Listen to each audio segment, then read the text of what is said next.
तुमच्या आमच्यात पसरवल्या जात आहेत.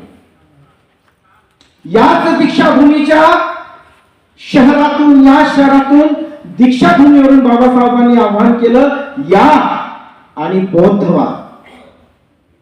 माझ्या समोर बसलेले तमाम लोक धावत आले, त्यांचे पूर्वज धावत आले आणि बौद्ध धर्माची दीक्षा घेतली. आरक्षणामुळे आमचा फायदा झाला नाही, आमचा फायदा बौद्ध धर्माची दीक्षा घेतल्यामुळे झाला.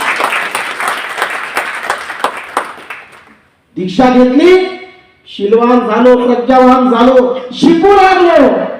गाडगे महाराज म्हणत होते, तुमच्या घरातील भांडे कुंडे विका एक वेळ, सण करू नका, उत्सव करू नका, लग्नात पैसे घालू नका, पण मुलांना शिकवा. त्या समाजाच्या गाडगे महाराजांचं या महाराष्ट्रात कुणी ऐकलं असेल तर फक्त बाबासाहेबांच्या आले. दिवस रात्र मेहनत केली, अभ्यास केला, अतिशय हाल कष्टा खान केल्या, हॉस्टेलवर राहिले आणि शिक्षण पूर्ण केले, तेव्हा या पोस्टवर ते बसू शकले. जेवढा वाटा आरक्षणाचा आहे आम्हाला खुर्ची देण्याचा, तेवढाच वाटा बाबासाहेबांच्या शिकवणीचा आहे आणि तेवढाच वाटा तुमच्या आणि आमच्या मेहनतीचा आहे. आणि या मेहनतीला चॅलेंज आहे की नाही आहे? बाबासाहेबांच्या त्या दिशेला चॅलेंज आहे. तुम्ही केलेल्या हालकष्टांना चॅलेंज आहे. तुमच्या पूर्वजांनी केलेल्या क्रांतीला चॅलेंज आहे.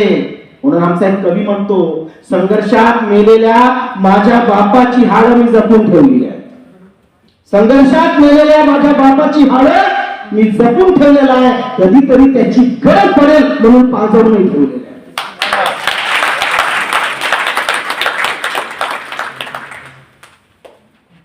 ताईंनी म्हटलं की सीजीआय आमचे, सीजीआय आमचे नाही.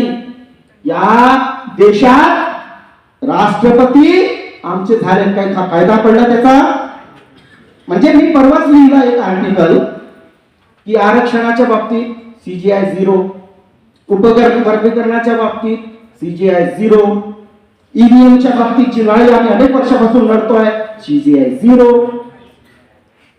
मतपत्रिकेच्या बाबतीत सीजीआय, संविधानिक मूल्यांना लोकांना समजावून सांगण्यासाठी तेवढ्या मोठ्या पोस्टवर गेल्यावरही सीजीआय. लोकतंत्रावर आमचा तुमचा विश्वास दृढ व्हावा, न्यायपालिकेवर तुमचा आमचा विश्वास दृढ व्हावा म्हणून त्यांनी काम करावं. तरी ते मग तुमचा सीजीआय असो की तुमचे पंतप्रधान असो, तुमचे राष्ट्रपती असो, आता कुणावरही भरोसा नाही. आता फक्त इथे बसलेल्या आणि इथं बसलेल्या लोकांवर भरोसा ठेवायचा.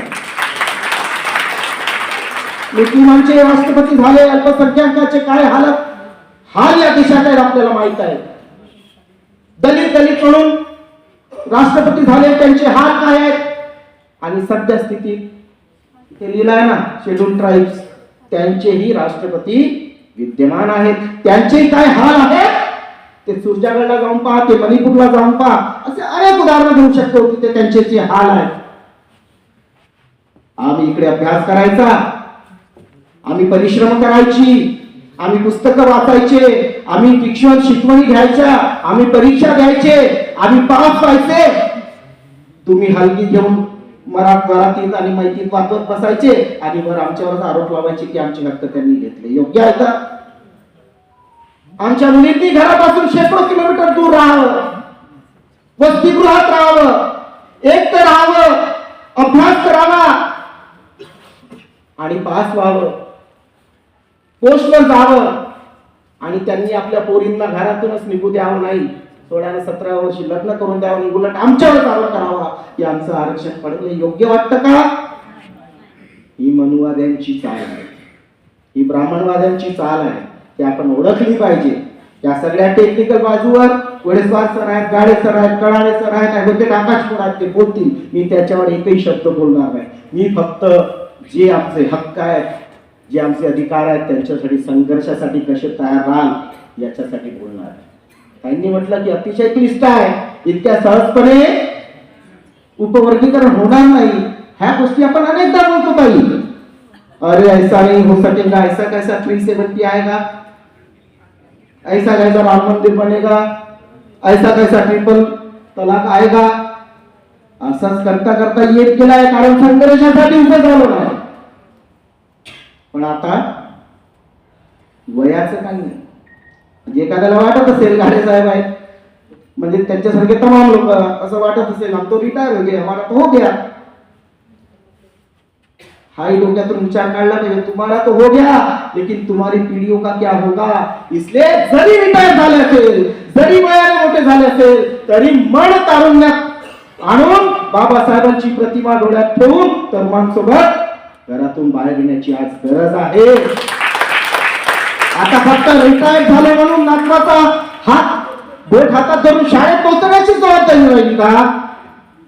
गाडीमध्ये बसून तो असं म्हणतो तसं म्हणतो याची जबाबदारी राहिली का? तरुणांनी सामील व्हावं आणि वयस्कांनी सामील व्हावं आणि ही लढाई लढावी. 2 ओळी मी या ठिकाणी सांगेल आणि आपली रजा घेईल. अतिशय महत्वाच्या या 4 ओळी आहेत, त्या तुम्ही थोड्या गंभीरतेने ऐकून घ्या. सावधान साथियों, तुम्हारे दरवाजे पर कोई दस्तक दे रहा है.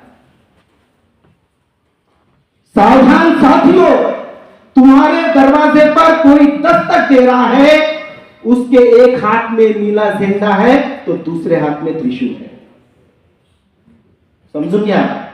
सावधान साथियों, तुम्हारे दरवाजे पर कोई दस्तक दे रहा है, जिसके एक हाथ में नीला झंडा है और दूसरे हाथ में त्रिशूल है.